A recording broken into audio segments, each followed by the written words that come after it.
Alors revenons sur les propos d'un ancien chef du Parti libéral du Canada, Michael Ignatieff, qui a créé, je le disais, toute une tempête politique cette semaine. Alors il a été appelé à commenter la tenue d'un référendum sur l'indépendance de l'Écosse en 2014.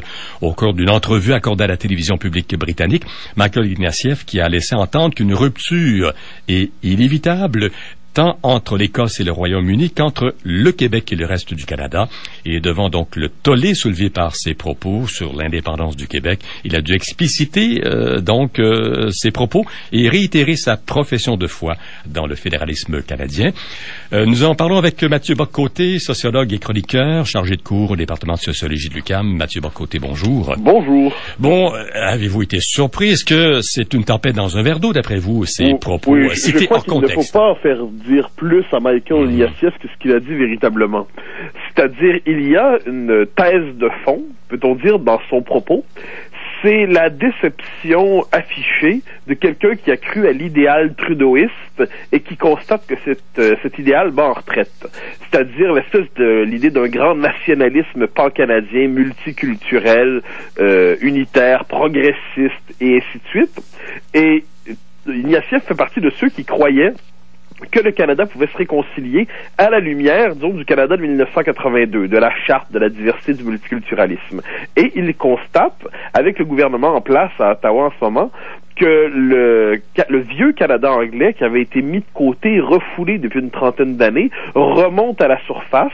Ce vieux Canada anglais reprend d'une certaine manière le contrôle de son pays à travers le Parti conservateur. Et devant cela, Ignatieff, qui est déçu finalement de l'avachissement du rêve canadien, eh bien, tel que entendu par Trudeau, croit d'un coup que le pays risque d'imploser et que le Québec reprendra sa trajectoire vers l'indépendance. Bon. C'est comme ça, je crois qu'on peut analyser ses propos. Bon, est-ce que cette vision du Canada de Trudeau était une utopie, d'après vous, si on regarde ça, évidemment, a posteriori, après coup? Oui, ça, il n'y a pas de doute là-dessus. C'est-à-dire, le Canada de Trudeau est une utopie au sens propre du terme là-dessus. C'est-à-dire, c'était un pays qui voulait se délivrer de son expérience historique. Le Canada, historiquement, c'est deux peuples fondateurs qui ont une relation inégale, mais qui savent l'un l'autre qu'ils existent, les Canadiens anglais, les Québécois, ou on disait autrefois les Canadiens français. Et pendant les années 60, 70, on cherche à redéfinir ce pays-là dans le respect, finalement, de sa dualité fondatrice. Et Trudeau va renverser ça, c'est le grand rêve trudeauiste de dire qu'il ne faut plus qu'il y ait des Canadiens français et des Canadiens anglais, mais qu'il n'y ait que des Canadiens, par ailleurs avec une langue distincte. Et là, il va bâtir l'idée d'un pays ne devant rien à son histoire, un pays fondé sur le patriotisme de la charte, un pays fondé sur la sacralisation du multiculturalisme, sur les droits individuels, un pays qui se délivrait à la fois du Canada français et du Canada anglais. Eh bien, là-dessus, ce qu'on devrait on devrait se souvenir du 20e siècle d'une chose, c'est que les peuples peuvent être censurés dans leur identité pendant un temps, mais on ne peut pas pour autant l'éradiquer, la faire disparaître. Ce qui remonte à la surface en ce moment au Canada, c'est ce vieux Canada anglais, comme je disais, qui reprend ses droits. Ce qu'on pourrait souhaiter d'un point de vue québécois, probablement, si on est indépendantiste, c'est que le Québec lui-même se ressaisisse, reprenne contact avec sa propre histoire qui précède 1982, et de ce point de vue-là, on pourrait dire que les deux vieilles nations canadiennes redécouvriraient leur altérité mutuelle et pourraient peut-être divorcer en paix. Mais le Canada tel qu'imaginé par les pères fondateurs en 1867 n'a véritablement jamais existé, parce qu'on parlait peut-être davantage d'une confédération qu'une fédération, avec le respect de juridictions provinciales. Donc ce pays-là, finalement, était presque une utopie, parce que dans les faits, il n'a jamais existé tel que défini en 1867, non? En fait, ce qui a existé, néanmoins, c'est un mythe fondateur qui a fini, et vous savez, le propre des mythes, c'est lorsqu'on y croit suffisamment, il passe dans la réalité. Et le mythe fondateur du Canada, c'était cette espèce de dualité entre le Canada anglais et le Canada français. Une dualité qui est devenue, pour plusieurs, un principe fondateur, ce qui fait que dans les années 60, 70 et même 80, on va chercher à redéfinir le Canada sur cette dualité. Donc, comme si le pays vivait un grand écart entre sa réalité, la réalité de ses institutions, et le principe dont il devrait se réclamer. Donc, c'est un peu le problème historique du Canada. Mais si on ramène ça à Ignatieff aujourd'hui, ce qu'ils voient finalement, et c'est assez symptomatique d'une certaine mentalité propre aux libéraux fédéraux, c'est que le Canada n'a de chance de survivre que s'il leur appartient. Ils se voient comme les dépositaires exclusifs, souvent, du Canada. C'était la manière de voir de Trudeau, qui disait de Mulroney que s'il passait l'accord du lac Meach, le Canada allait se fracturer. C'était la vision récemment de Justin Trudeau, pour qui le Canada doit être un laboratoire progressiste ou alors ne plus exister. Et Michael Ignatieff reprend cela à sa manière. Je dirais une chose, toutefois, c'est qu'il reconnaît, derrière tout ce discours, il reconnaît la profondeur de la question nationale québécoise. Ce n'est pas qu'une création artificielle de la Révolution tranquille, ce n'est pas qu'une lubie médiatique, comme on le dit souvent. Il y a une profondeur historique et géopolitique même à la question nationale québécoise, et Ignatieff vient de l'apercevoir à travers ses lunettes bien singulières. Bon, pendant longtemps, on a cru que le reste du Canada n'entrevoyait pas le pays sans le Québec, mais il semble que c'est de moins en moins vrai aujourd'hui. Du moins, si on sondait les gens de l'Alberta, c'est de moins en moins vrai. On serait prêt même à délester le Canada du Québec. En fait, ça c'est très vrai. C'est-à-dire, il y a deux traditions, je pourrais dire, dans ce Canada anglais par rapport au Québec. Je parlais tantôt de la tradition dualiste qui a existé. Pensez à Stanfield, pensez à Clark, pensez à Mulroney.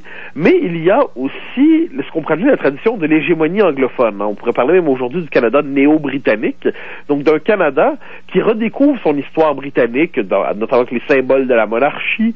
Un Canada qui se réaligne dans sa volonté d'être le premier allié de l'anglosphère, hier Londres, aujourd'hui Washington. Un Canada qui ne veut plus vraiment d'un bilinguisme trop contraignant. Donc de ce point de vue, un certain Canada qui a toujours considéré le Québec comme une minorité intérieure agaçante, plutôt que comme un peuple fondateur légitime, ce Canada reprend la parole. Donc effectivement là-dessus, le Québec, on veut bien le conserver dans la Confédération, mais on ne veut plus qu'il y ait de questions québécoises. Autrement dit, le territoire du Québec nous appartient, mais l'expérience historique québécoise, avec la question particulière qu'elle pose au Canada, c'est-à-dire quelle est notre place, sachant que nous ne sommes pas qu'une province sur 10, je crois que de ce point de vue, le Canada anglais ne veut plus entendre parler du Québec là-dessus, ça me paraît assez évident. Bon, Michael Ignatieff qui rappelait le rôle central joué par le Québec pour définir l'identité canadienne, or avec le gouvernement conservateur qui tente de renouer avec les racines ou ses racines britanniques, on est en train de redéfinir le Canada sans le Québec finalement. Là. Oui, ça c'est vrai, mais il faut voir aussi, c'est très juste, mais il faut voir ce qu'Ignatieff entend lorsqu'il dit que les valeurs du Québec ont contribué à définir les valeurs du Canada. C'est-à-dire, il nous parle d'un Canada, comme je le disais tantôt, qui est plus une fiction idéologique qu'un pays historique. On va nous dire Canada progressiste, Canada diversitaire, Canada multiculturel, Canada bilingue. Et c'est comme si pour une certaine école, qu'on associe normalement au Parti libéral fédéral, le Canada ne peut exister que dans son fantasme trudeauiste. Et c'est un peu le discours de Justin Trudeau, il y a quelques semaines, quelques mois, rappelez-vous, lorsqu'il nous dit « Se pourrait-il qu'un jour les valeurs qui étaient celles de mon père, les valeurs du Canada moderne, n'existent qu'au Québec ?»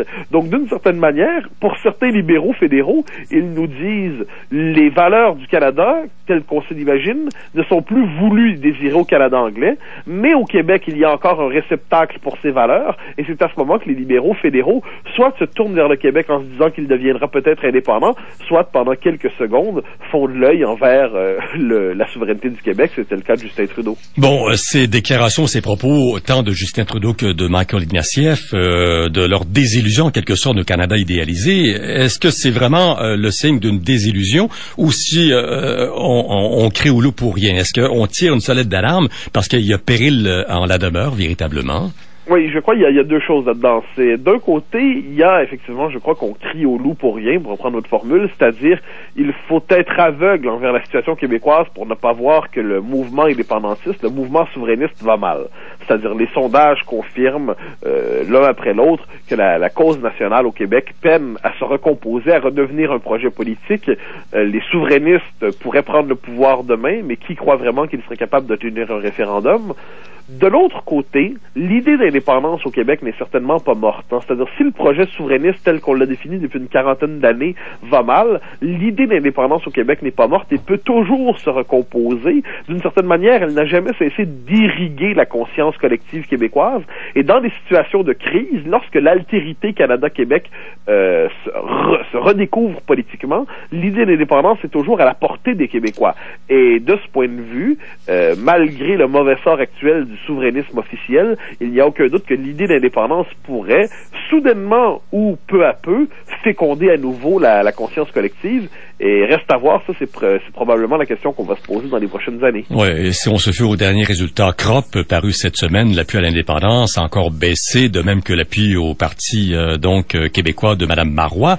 Mais si on revient dans le contexte de la citation de M. Ignatieff, à propos du référendum de l'Écosse en 2014, on parle de situations totalement différentes parce que l'Écosse et la Grande-Bretagne ont été indépendants il y a plusieurs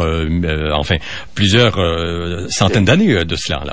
Oui, mais ça, c'est assez important de dire ça. C'est-à-dire, souvent, les peuples qui deviennent indépendants redeviennent indépendants. Mm-hmm. C'est-à-dire, ils ont une mémoire, quelquefois enfouie, mais réelle, de l'indépendance politique.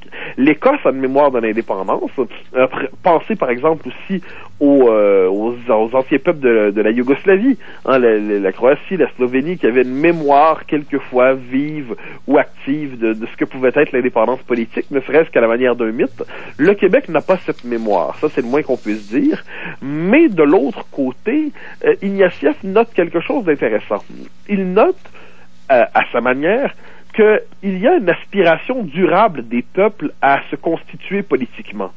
Dans notre monde, les petites nations ont une chance inespérée aujourd'hui de devenir indépendantes. C'est-à-dire que le contexte de la mondialisation favorise ça, nous le savons, mais il y a aussi l'idée que les peuples aujourd'hui peuvent plus facilement qu'auparavant accéder à l'indépendance politique, et il reconnaît probablement, malgré lui, que ce vieux désir d'indépendance qu'il n'aime pas beaucoup, parce que ça correspond à une définition plus historique et classique qu'utopiste de la communauté politique, eh bien, Ignatieff reconnaît finalement que le vieux désir d'indépendance des peuples on ne peut pas décréter sa disparition par un coup de baguette idéologique. Donc il y a d'une certaine manière une forme de perspicacité géopolitique chez lui lorsqu'il reconnaît que les peuples ne veulent pas mourir et préfèrent toujours parler en leur nom propre que de confier leur avenir à des institutions qu'ils ne maîtrisent pas. En tout cas, chose certaine, avec cette déclaration de Michael Ignatieff, ça alimente les fantasmes de nombreux indépendantistes. Merci beaucoup, Mathieu Bock-Côté. Au plaisir. Au revoir. Mathieu Bock-Côté, il est, comme je le disais, chroniqueur, sociologue également. Il enseigne à l'Université du Québec à Montréal.